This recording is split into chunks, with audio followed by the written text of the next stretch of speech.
Shannon, usually I would say welcome, but I'm actually welcomed here. Yeah. Welcome to you, Jose. Yeah. So hey, I do want to ask though, I hear different ways to say it. Is it coyote or is it coyote? Okay, so regionally, people pronounce the word coyote.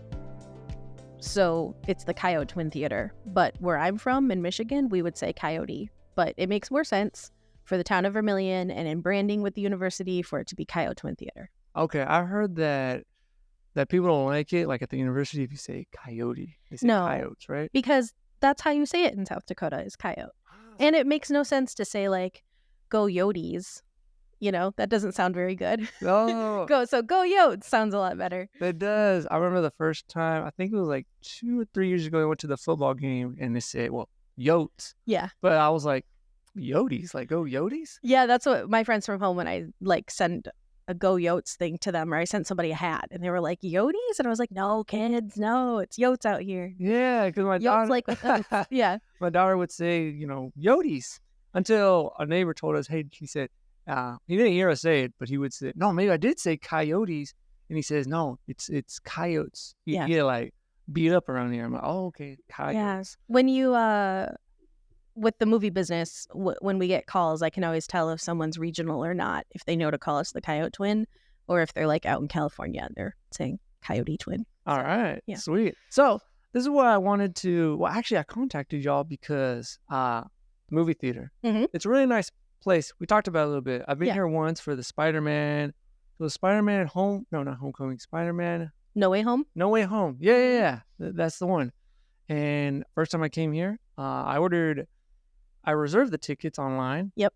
A lot of people didn't do that. So Yes. that's, There was quite a line, I bet. yeah. So Yeah, it was a busy weekend. we got lucky, and it's a small theater, Mhm. but it reminds me back home, there used to be a dollar movies, and it was bigger than this, but it reminded me like just the atmosphere. Yeah. Kind of old school classic, and then inside the movie theater, just I don't know, it just reminded me because nowadays there's like the Rave, AMC, Cinemark, kind of fancy big screens, all this Mhm. stuff.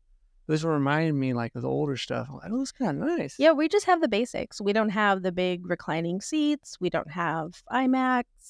We're just big enough to show some movies. And that's another thing too. So, because I didn't know, but you guys are a nonprofit, right? We are. Mhm. So how does that work or what makes it different than like a regular movie theater you go to like at a city? So, right. So I'm the head of the Vermillion Cultural Association, and that's the nonprofit organization that owns and operates the Coyote Twin Theater. And so we're different from other theater chains, cinema chains, because we make all of our own decisions. There's not sort of a structure making decisions above us about what movies to bring or how long we have them. There's a lot of constraints that the distributors put on when we can get movies and all of that, but we make the decisions. There's like me, 2 managers, and a staff of like 4 other people. It's a really small organization. And then a board of directors, of course. But really, it's me and the staff on the ground that are doing the movie theater stuff. So it's very hands-on. And then I would say the other difference is, so we show regular, what we would call currently airing features, Thursdays through Sundays. And then that Monday through Wednesday, this is where we are your local nonprofit cinema. We are your community cinema. And so Mondays through Wednesdays, we're quote unquote closed for regular airing features because we want to be able to put things on screen that like the community wants to see. So whether that's like a sponsored movie for a Christmas showing for people to come for free, or if the university has a documentary that it wants to share, or a community group has a movie that it wants to put on and invite people for free. Those are the kinds of like, that's where our flexibility comes in as a local nonprofit cinema, is being able to be a venue for people to engage with film and art, or film as art, on those days. Okay. Yeah. And you could also, 'cause I see it, because in the summer, the schools have, or not, I don't want to say the schools, but like there's a lot of kids Mhm. that come here. Can, like, for example, can I rent the place if I wanted to on those days? Like Yeah, on a Monday? absolutely. We are open for, or, quote unquote open. We're available for private rentals Mondays through Wednesdays, typically afternoons and evenings. And yeah, anybody can go to vermculture.org/rentals and sign up to rent the theater. We get birthday parties, we get video game playing parties. Y'all guys do video games? Yeah, you can hook up a video game station and then just play on the big screen. Um, and then, yeah, in the summertime, the library rents us out for once a week for 6 weeks as part of their summer reading program. So they bring the kids down for a movie every Wednesday afternoon in the summer. So, like, yeah, there's a lot of flexibility. Oh, I want to talk about the video game part. Is it common, or do most people just do the movies? Most people do movies, but again, like, we've definitely had, I can't remember what video game release it was, but somebody was very excited. I don't know if it was The Last Zelda. Somebody was very excited, so they wanted to play on the big screen. And as long as you bring your system and it can hook up to an HDI cord, we can run it into the projector, and then, yeah, it just boom on the big screen. How much does it cost to rent? Now I'm kind of curious. So I think our rentals start at $150 for about a 2-hour session, and that's for up to 15 people. So, Okay, and then you yeah. get the whole thing private. You get the like- whole thing private. Oh, really? Yep. So I'm guessing, so you guys could do like, you said birthdays and all that. Like you could Yeah. rent it out and do Yeah. special occasions. Absolutely. Oh, okay, I should be doing that for my daughter. Yeah, That's there you go. That's kind of cool. Yeah, it was really popular, especially, I mean, it's always been a thing that we did, but we really started to make a fuss about how this is possible. Of course, like during the pandemic, as things were not quite open, but people were feeling okay to like do things with their bubble, right? So, that was a nice way for families to like get out of the house to do something together, or have like a private date where you were in public, but it was still safe. Mm.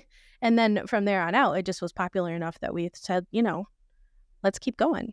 When you guys get a movie, like just the average movie that comes in, or like a big release. Yep. How does that work? Like, is it like a film, or I Not don't know. anymore. So yeah, they're gone are the days of the celluloid film, right? Where there's the big film reel, and I mean, technology has come a long way. So we still have those things laying around as like museum pieces, but movies actually come on a really big hard drive now. Hmm. So we get the hard drives mailed to us, and then we call it ingesting. We ingest the big file from that hard drive into our projector, and then the projector can be programmed to play it automatically according to our show times.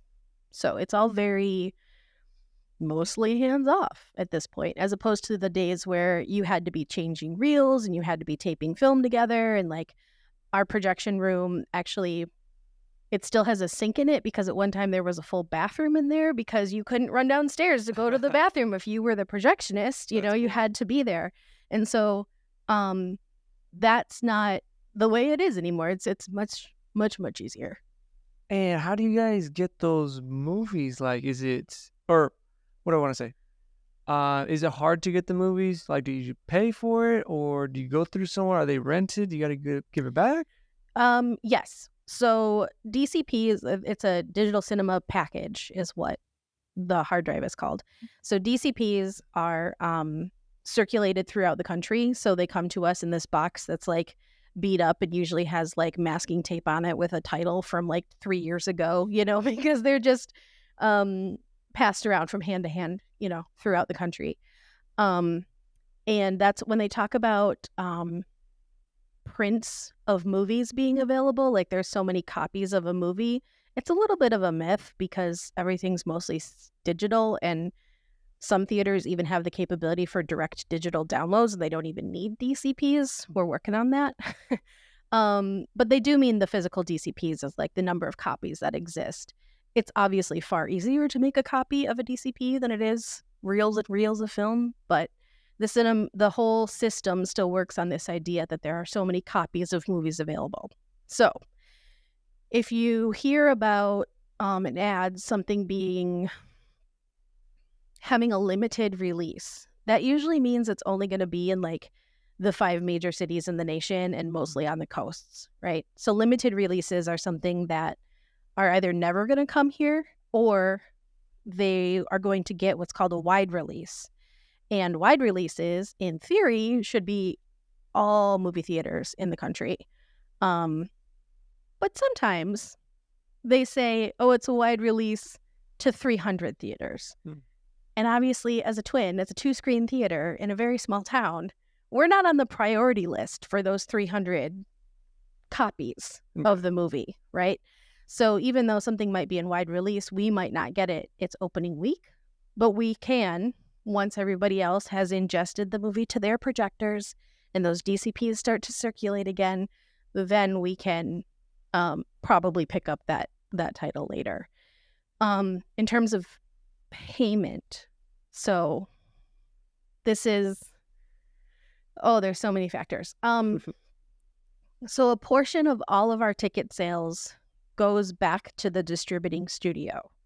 So for a big release from a major studio like a Disney or a Sony movie, we call in terms. So the terms on that movie is probably going to be around, like, the highest is 68% for a nonprofit. So 65 to 68% of your movie ticket goes back to the distributor. And then we keep the remaining amount minus sales tax. Oh. So, so so that's for a first run movie. So a premiere week movie. So like Joker just started last weekend, Joker 2. So the terms on that are probably something like, 65%. So 65% of all the tickets that are purchased in the 2 weeks that we have that movie go back to the distributors. But if we got that movie 2 weeks later after its premiere date and what's called second run, the percentages would be lower. So anything we pick up 2 weeks after its premiere date, the percentages go down to like 38 to 42%. So we're always playing a game because we only have 2 screens. We're always playing a game of what do we kind of have to take on the premiere date because people are definitely going to want to see it. It's really buzzy and we'll look stupid if we don't have it on the premiere. And then what can we kind of wait on? And maybe we have to pay less because we get to keep more of the ticket price. Does that make sense? Yeah. Yeah.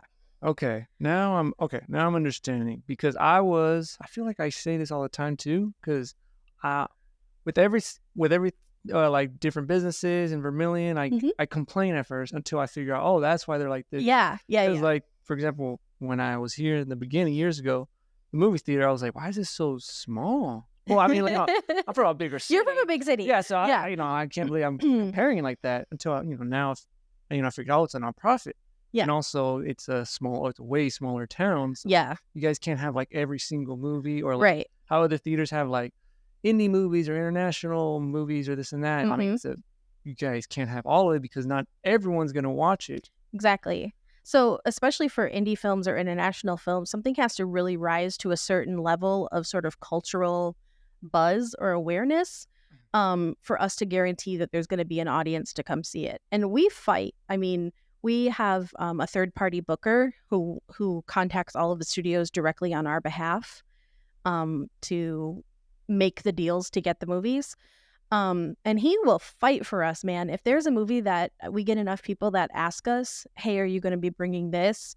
And it's from a smaller distributor or it's an international film that's harder to get, he will go to the mat and say, this is a really good theater. They know they have an audience for this. They want your film, So we try to have a really good reputation with that stuff, but we also have to be careful because if we bring enough of those movies and he keeps fighting for us and then 4 people show up, the studios aren't going to want to work with us again in the future. They're not going to trust us. So we get a lot of Facebook messages or phone calls asking, are you going to bring this movie? And sometimes it looks like, I know it can look like we're playing sides or, it's a special interest movie. And so it looks like we don't want your special interest on screen, but it's just a bigger game than that. Like sometimes we don't have access to it. Sometimes there's another big release that's kind of in the way. and maybe you and your 15 friends want to come see this movie. This happens a lot with my staff. My staff will advocate for like a very like obscure horror movie, and I'm like, you guys, Yeah. like, not everybody wants to come see the thing that the 5 of you want to see. So we're in this business to make some money. Nonprofit doesn't mean no profit. Got I it. can't, I can't bring every little thing that's interesting to you to screen if, no one else in the community wants to look at it. Okay, now that makes Yeah. more sense. Have you, Yeah. speaking of that horror movies and some that are obscure, like, have you heard about that Winnie the Pooh movie?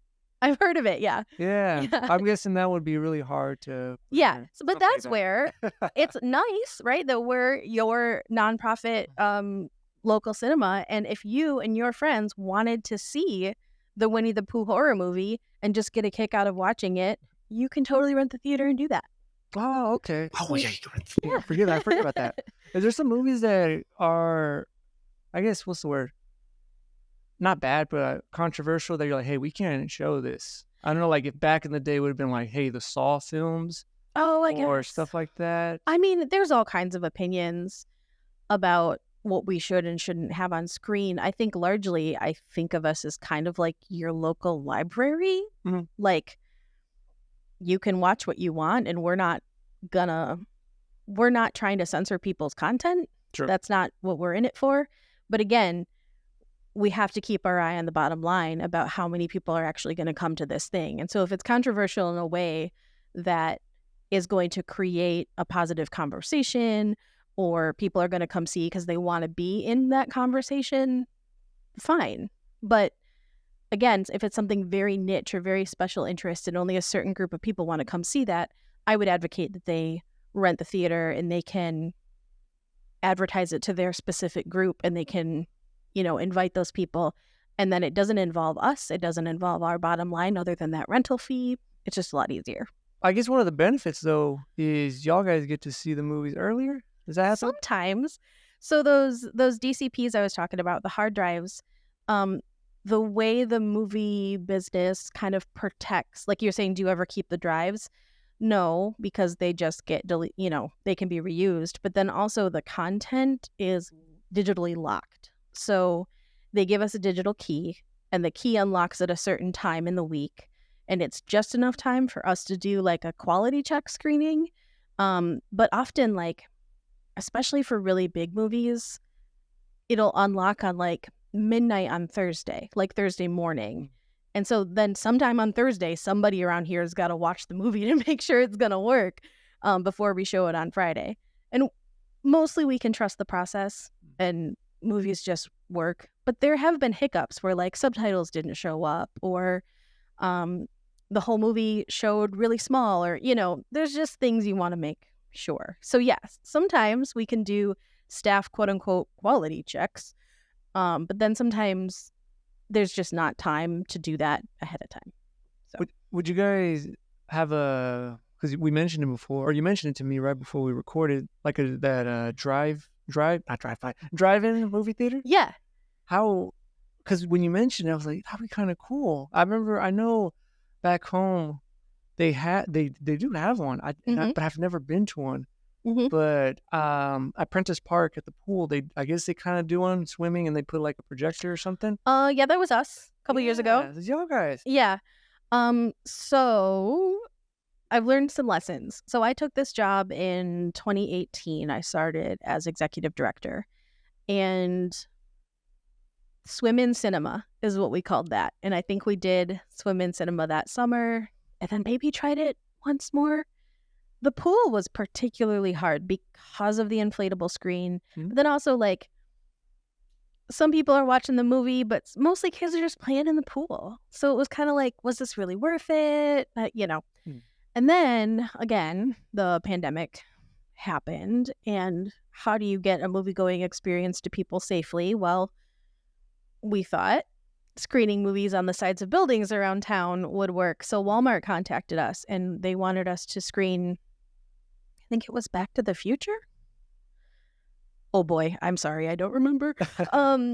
They wanted us to screen a movie on the side of the Walmart building. And we did that. And, we set it up so you could like order your snacks from your car using a text, and then we could like deliver it to you. So like contact was limited and all this kind of stuff. And a number of people came to that one. So then the following summer, I did like oh no, it was even the summer before that. Woo! Time is crazy. I did like a summer movie series, I think, with 4-H. Here's the upshot. Not enough people came. A ton of people came to the one during the pandemic, right? But in a regular summer, when we had like 4 different movies selected throughout the months of June and July, it just didn't draw a big enough audience. And for us to cart a projector out there and be out super late, because the movies have to start really late in South Dakota because of the time zone. So it doesn't even get dark until like 10 o'clock, like dark enough to start the movie. Okay. And then if it's a kid's movie, nope, you know, your kids are supposed to be at home in bed, right? So it's hard. It's just hard to have the right movie, the right audience, guarantee it's not going to rain. Yeah, we have tried, but I have come to the sort of decision that unless someone can guarantee me a real good audience, it's just not worth it. I Yeah. guess because it's a smaller place. It's a smaller place. Because I was thinking, no, see, I got that mentality of, a bigger place. Because I'm thinking like, hey, for example, let's say, August and September are usually like the nicer weather. Well, for me, it's the nicer weather. Yeah. But, I would be like, I would think, oh, snap, I'll be, for example, let's say like a drive-in movie theater. Yeah. I think it'll be kind of cool because, hey, you got I don't know how kids, but it could be families or like couples, especially like college kids or high school kids. I know a lot of guys are like, hey, they want to take someone, but hey, you want to come to this, drive-in movie theater. But I guess, because you guys still have to kind of profit on it a little bit, and you need a bigger crowd to keep going. If no one shows up, it's not worth it. I mean, it's probably a cool experience. But... Yeah, it's a cool experience, but it's not. Even if someone's paying, so that's the other thing, is if you license a film for public exhibition, like a drive-in situation, that can be anywhere from like $100 for a movie license to $325.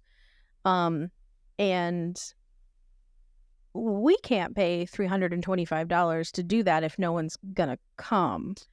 But we can get people to sponsor it, but then sponsors lose interest if no one comes. So it's, I hate to be like, look, I run an arts organization and it all comes down to money. But for the movie part of it, it really does.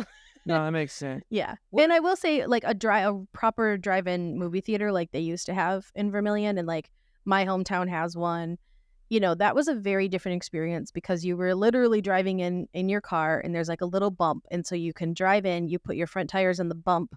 And so you're angled up at the screen so you can sit in your car and look at it. And then there's a little speaker on a pole and you hook the speaker into your car so that pumps the movie sound right into your car. With what we're doing, we set up speakers that are connected to a projector and like you're sitting on a blanket in a field. It's a much different, it's not really drive-in. It's more like hanging out outside to watch a movie. Yeah. So I would say that takes down part of the ambiance isn't there. But it's the best we can do. And like I say, it's not always well attended. I think it has a lot to do with the start time. I think it has a lot to do with the fact that the movies have to start at like 10. Okay. So what if about, well, speaking of like, since, cultural, what about, I'm just thinking like this, how some of the people I met, there's a big, for example, at the university, they're from India, Bangladesh, around that area. I'm just throwing this out. Yeah. What if they had, I know there's a bunch of them. There's a bunch of these students. What if you guys had like a movie from that country? You think it would attract them just to have like a different experience? Or same thing, it's like, it's too niche? Here's the thing. I totally am up for like, hit me up, students. I want to do like a Bollywood night, right? Like Bollywood. Yeah. Like, give me a title. I will find how we can get this on screen. I can't bring it for, again, a regular or currently airing feature. I can't bring it for a weekend, but I can bring it as like a, y'all come kind of a movie. So if any of the student organizations wanted to pay for the license to put that movie on screen, I'm all for it. So this is, we were talking before about like sort of the partnership between the theater and the student organizations and the university. And that's like absolutely something I'd be game to do. What I say about us being the cultural association, it's not that we're trying to represent everybody's culture back to them. It's that we're representing the culture of Vermillion. Mm. So who lives here? What are they doing? And how can we put on display and celebrate what's already happening in Vermillion? So I'm not going to, I'm just one white lady. I'm not going to try to teach anybody about their own culture. But if you come to me and you say, I have this type of art, or I have this movie that's going to teach people about what it's like in my home country, or, that's the kind of thing. Or like my grandson has a garage band, like, great, let's put him on the rooftop and give him a concert. Or I'll send him over to Joe at the AV Lounge and he can have a concert over there. I want to display what's going on in Vermillion, but I'm not going to necessarily like create that for people. Okay. There are programs that we do that we have created, like Fools 48. But again, I'm not going to be the arbiter of anybody's taste. I'm not trying to make the people of Vermillion something they're not. I want to show off what they are. Okay. Does that make sense? Yeah. So now let's go to that cultural part. Because when I came in here, for some reason, I did not know that y'all guys were in this, or I guess the same building, like the gallery and the theater. Well, I only been here once. Maybe that's why. You got to come to more movies, man. Yeah. But I saw the gallery and I seen the sign. I cannot believe it just didn't click. It just didn't connect. Yeah. You guys are like right by each other. But tell me more about that. Sure. So in the 90s, that was a video rental store. So this used to be the Coyote Twin Theater. Well, first it was the Coyote Theater. And that little building connected to it was a business called Monogram News, and it was completely separate. And then when the Coyote Theater bought that building that had been Monogram News, they connected the two. And that's when that became a video rental store. And that's when actually the Coyote Theater became the Coyote Twin Theater, because then the back half of that building became our Side 2 auditorium. But the up front part was for videos. And so it was a Hollywood video, until video rental stores went the way of the dinosaur and nobody needs them anymore. So when my organization was founded and took over the theater, they said, what do we do with this space? And at the time, there was nowhere downtown to exhibit art, and Vermillion has so many independent artists.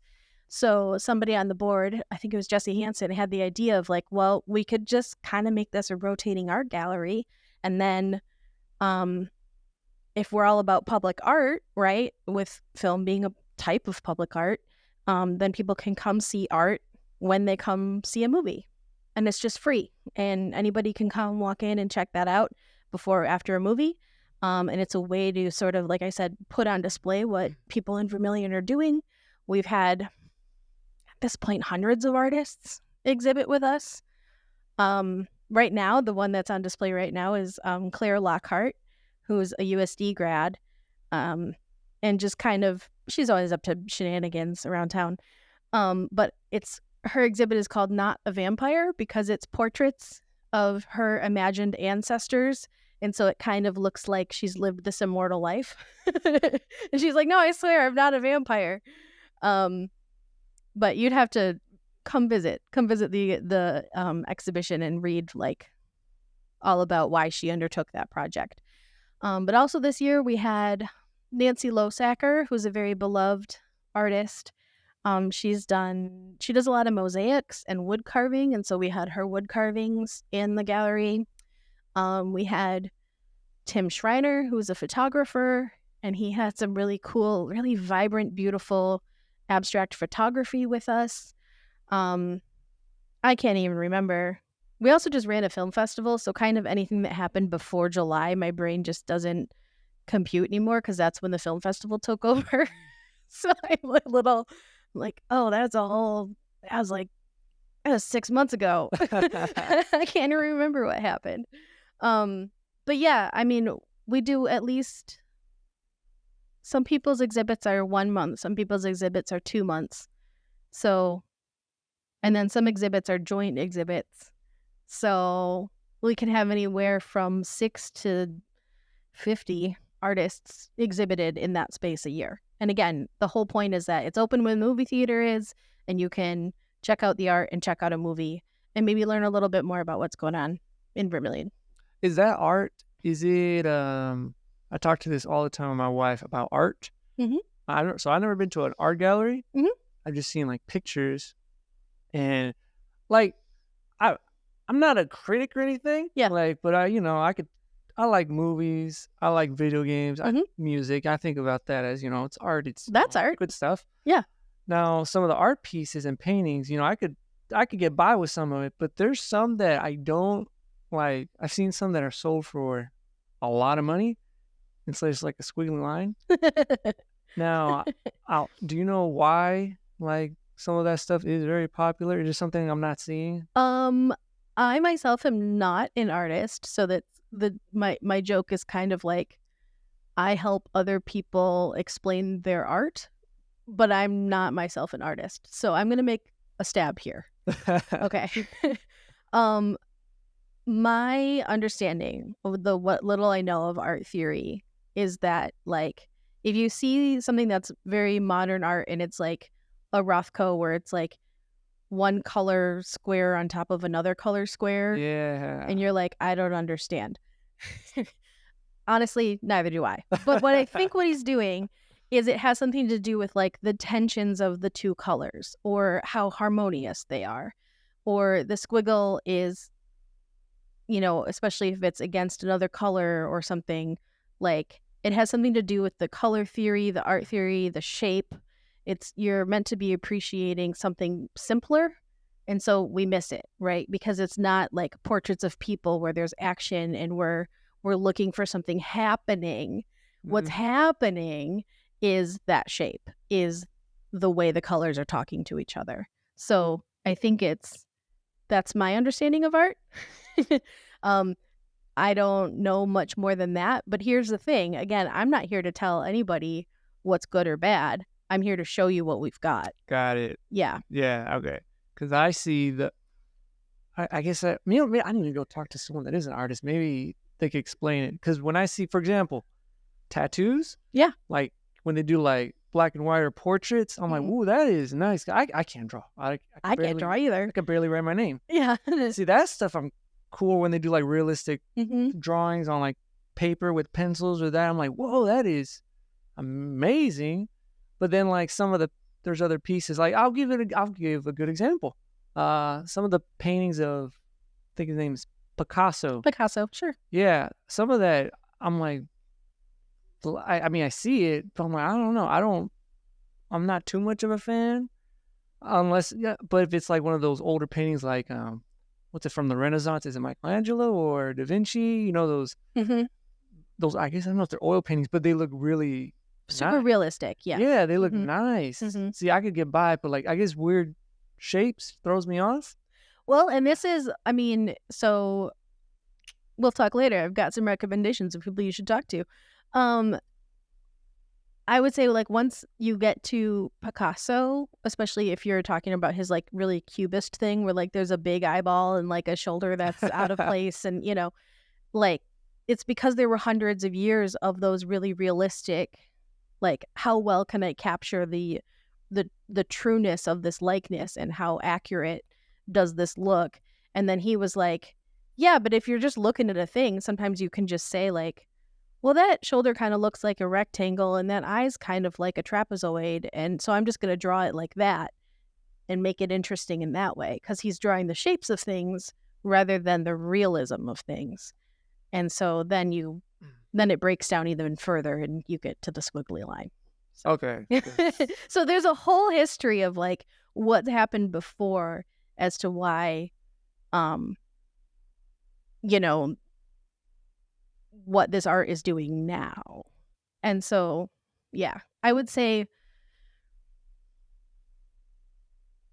that's an awkwardly long pause. I would say like, not that the artists that we typically exhibit aren't like, they're doing those things and they're thinking about those things, but they're also just somebody who's like has this really passionate interest. And maybe their art doesn't necessarily connect to Renaissance portraiture in the way that Claire's downstairs right now does, but it doesn't mean it's any less valid. They're still making a thing, or it's still interesting, or it's getting you to think about the world because you're like, yeah, why is that squiggly line important to me?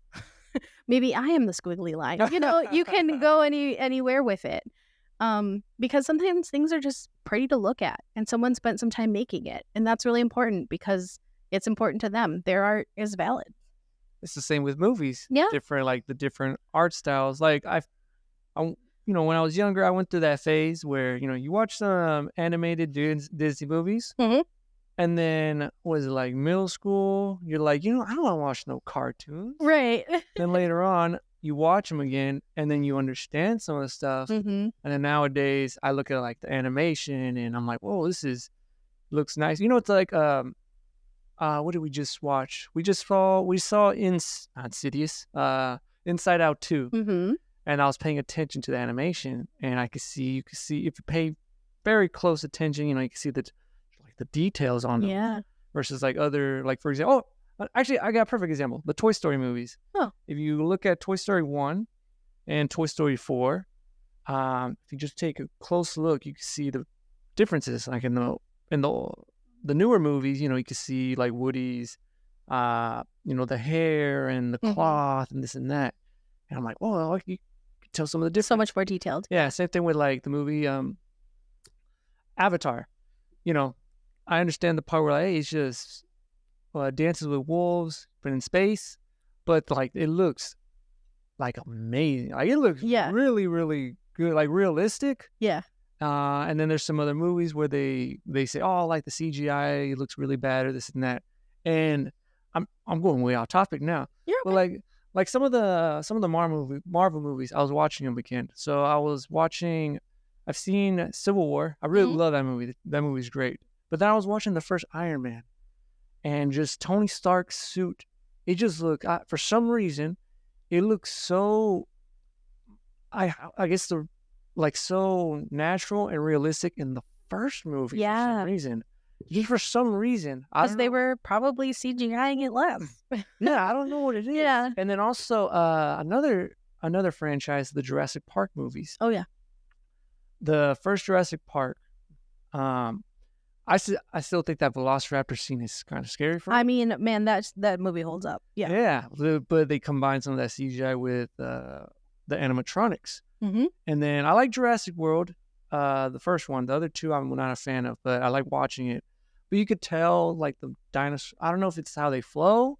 I'm not saying the CGI is bad, because some movies do have like amazing CGI, but like, the art style. When you watch a movie, it's everything. Like, it's the acting, the music, also the art style.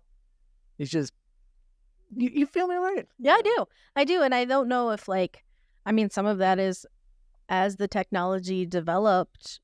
Movies were where they were testing it out, right? So, maybe the heft of the dinosaur wasn't quite right because they hadn't really figured out how to make dinosaurs not look a little bit like they were floating and, or whatever, not floating, but having the sort of literal gravity that they would. Whereas then you watch the behind the scenes for it's the house that dragons built, for the House of the Dragons Game of Thrones spinoff on HBO, and it's like they are thinking so much about those dragons and okay, well, if it puts its foot down, how far does it sink into the sand? So how much do we have to think about the shadow in this one scene? They're putting all the science into it, where sometimes people were just, honestly, sometimes you're rushing a movie to screen, and so you're like, yeah, another Jurassic Park. So maybe they're not thinking that much about it. I'm not slamming these artists. Maybe they're thinking about it. But, the CGI is its whole other world of art and consideration that there's a lot that either gets translated or doesn't. But when you're talking about animation, I'm positive. I mean, the first Toy Story movie took years to make. And now Pixar can make movies every year. It's a totally different technological world. But the one that blew me away is speaking of Spider-Man, the Spider-Man animated series with Miles Morales Oh and yeah. like Across the Universe or whatever it is. And those movies, the first one, because again they're combining animation styles, so sometimes it's comic booky, sometimes it's real, and it's all happening in split seconds. Yeah. You know, Frame for rate frame, drops, all that. yeah, it's insane. And there was again also about quality checking. We didn't watch one of them ahead of time, the first one, and so the manager at the time, Brody, and I, we like were individually, we went and watched the movie, and we both had this moment where we thought the projector had broken because it was blurry for like a certain amount of time, and I almost ran out and was like, oh my gosh, the movie is like melting, what's going on, why is it blurry? But it was just the animation for that portion of the movie where they made it intentionally look like blurred film. And it's like, holy crap, you know, they scared me into thinking that my projector was broken. Yeah. It's incredible. And then another movie that has almost similar animation is the Puss in Boots. Yeah. The Last Wish, I believe. That one Mhm. has that same comic book style or that type of animation. Yeah, yeah. You know what I don't like nowadays? Oh, I don't know about nowadays, but when they do the live action remakes. Yeah. So I remember seeing, so The Lion King is, I really love that movie. And then I remember watching the first teaser trailer. I watched it so many times, and it looked, for me, it blew me away. I was like, this is what I want to see. Until I showed it to my mom, and then for some reason she was like, no, I like the animation, but I was like, I don't know, the realistic. It looks beautiful. Mm-hmm. And then we watched it. You know, I cry on The Lion King. I get so happy. Yeah. I was waiting to see Mufasa die in like, I guess Real, yeah. and you know, I was about to bawl in tears. And then we were watching the movie, and first of all, the voice, they kept James Earl Jones? No. James Earl Jones. Yeah. Yep. They kept his voice. But the voice, it's not his fault. He's older. So it's Yeah. older. Threw me off a little bit. Yeah. They kept him, but they didn't keep Scar, but it's fine. But then, like, just their faces, it looks amazing, but like, they look the same. Like, Yeah. there's no emotion at all. Well, yeah, because it's a real animal. Yeah. It's harder to, animated faces, you can do whatever you want. You're working with a real animal as a base. It would be weird if it smiled at you. Yeah. You know? And then, like, I remember the Mufasa scene when they had the stampede. You know, I remember the animation. It looks, you know, the colors change, the perspective is changing. You know, yeah, right. Scar lets him go in slow motion. And this one, I mean, you know, he did let him go, but I guess it was realistic. I guess that's how it would be. But I was like, it didn't hit me the same way. And also when like Simba's crying, I was like, is he crying? Is he sad? I mean, I guess. I was like, yeah, my take on that is related to Jurassic Park, where you got so into thinking about whether or not you forgot to ask whether or not you should. It was. So, yeah, there's the Mufasa movie itself is coming out in December. And what I heard as someone who runs a theater was that the live action Lion King was like scary for kids because Really? when you have a real lion roaring at you, that's different than when it's an animated lion. And so it was too much and kind of too violent for some kids. Really? Yeah. Some moms were like, whew, that was tough, you know, hard. Yeah. Yeah. So I'm not saying don't come see Mufasa. We don't know what Mufasa is really going to be about because it's not a remake. But yeah, that was another like interesting side effect of it being quote unquote real. Whoa. Yeah. Are you familiar with the show called Avatar: The Last Airbender? Yes. So I love that show ever since I was a kid. I mean, my daughter got into it and she watched it. We were watching like 4 times last year. I think my wife got annoyed about that, but I love it. You know, people know. I don't have to explain it. It's amazing. It's amazing. Then they had a sequel called The Legend of Korra. Yep. I thought it was okay-ish. The fight scenes were amazing. The animation is amazing. Yes. The martial art, it's amazing. I watch them on YouTube, the scenes, like almost once a week. It's amazing. Then Netflix had their live action, and this Mhm. time I was like, no, I got to give it a shot, because there's a live action movie that came out. Yeah, which is really bad. Yeah, I remember getting so excited. I saw the teaser trailer and it looked amazing, just the teaser and the trailer. And then I saw the movie and I was like, Nope, "Y- they didn't get the memo. yeah." Yeah. So there's that movie. But I was like, I heard things, I saw the actors, and I was like, I saw the trailer. I was like, okay, let's watch it. And me and my daughter, we were watching because we just finished the original Avatar, The Mhm. Last Airbender. And then we're watching it.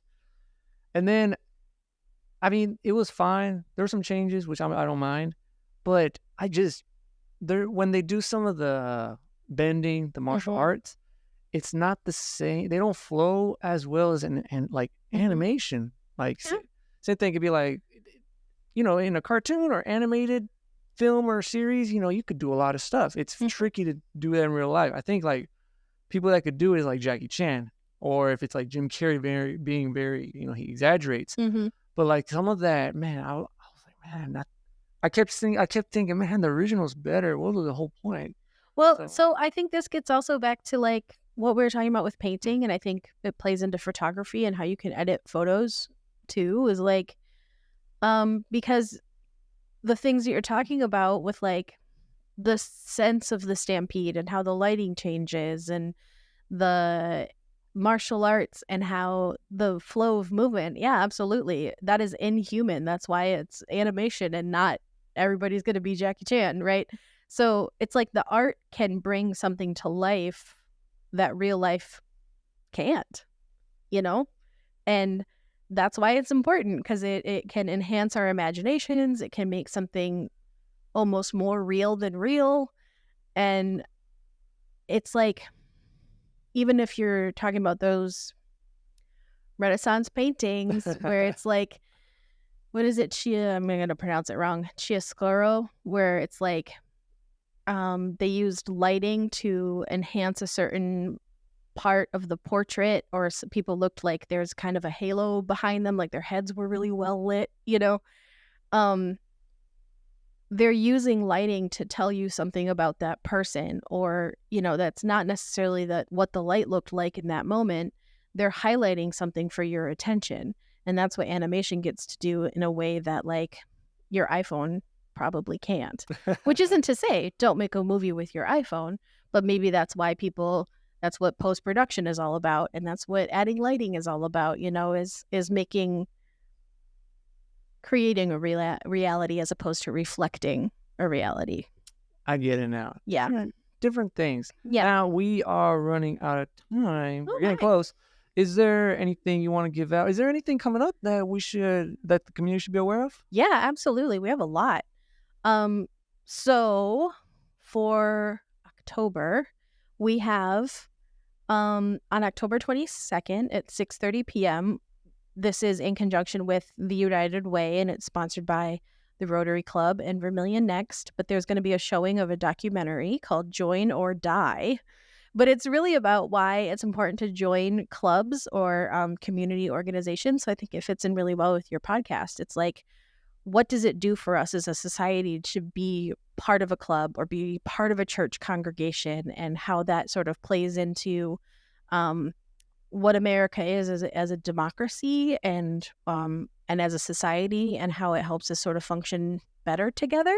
And it's based on the research by the sociologist Robert Putnam. So there's going to be the documentary at 6:30, and then following that, hour and a half long, there's going to be what we call a joining fair in the gallery afterwards. So after the movie, you just walk right over to the gallery, and then there's going to be organizations in Vermillion that you can join and that you can volunteer with or just hang out with, whether it's like disc golf or a church or the Rotary itself, or, things where you can go and hang out with people and learn more about what they do. And then, so that's the 22nd. The what's that Saturday? 22nd is a Tuesday. Anyway, so that Saturday, I think it's the 26th, is our annual Rocky Horror screening. So the Rocky Horror Picture Show is a cult classic movie, and it's very ridiculous. The plot doesn't make a lot of sense. But there's musical numbers and people are dressed up in crazy costumes. And so it's gotten this cult following where people come and they do like audience callbacks, like, you know, someone comes on screen, a certain character comes on screen and you call out a nickname for them, or somebody says, "What's for dinner?" and you say, you know, that kind of thing. So the audience has made up callbacks, and then there's certain things you can do with like props where there's a wedding scene where wedding guests throw rice, and so you get a little bit of rice. We sell prop bags and you get a little bit of rice. You can throw the rice too. You know, you interact with the movie. And then we have a shadow cast for that. So the shadow cast will go up on stage in front of the movie screen and they kind of act out the action on screen and their shadows project onto the screen, which is why it's called a shadow cast. And they sort of also perform the musical numbers and stuff. It's a lot of fun. So it's a fundraiser for us. So Rocky Horror is that Saturday. It starts at 10 p.m. because it's going to be after our regular showings, and people are welcome to come in costume. They can come buy a prop bag. They can do all the interaction stuff. It's a lot of fun. And then, oh gosh, I know there's more. But those are definitely it for October. I would say Join or Die and then Rocky Horror that weekend. And then other than that, it's just kind of regular movies. VermillionTheaters.com is where people can get movie tickets ahead of time, especially for those big movies around Christmas. It is important to get your tickets early because the lines can get kind of long. Like you said, we have a small lobby, so the lines can get kind of long. And if you want to guarantee you get a seat and get in on time, it's important to get your tickets ahead. What else do we do? In the springtime, please look for information about Fools 48, where you have an opportunity to make your own short film and we'll put it on the big screen. What other programs do we do? Take a walk downtown, check out the sculptures downtown. We're in charge of the sculpture walk now. That's a big part of our new part of our organization. Yeah, there's art everywhere in Vermillion. The murals, you know, everything that kind of blends into the background but makes Vermillion pretty. That's public art. That's great. That's what I love about it. Sweet. Yeah. Cool. All right. Well, I think we're good now. But I want to thank you so much, Shannon. I'm so glad you got to come by. Thank you.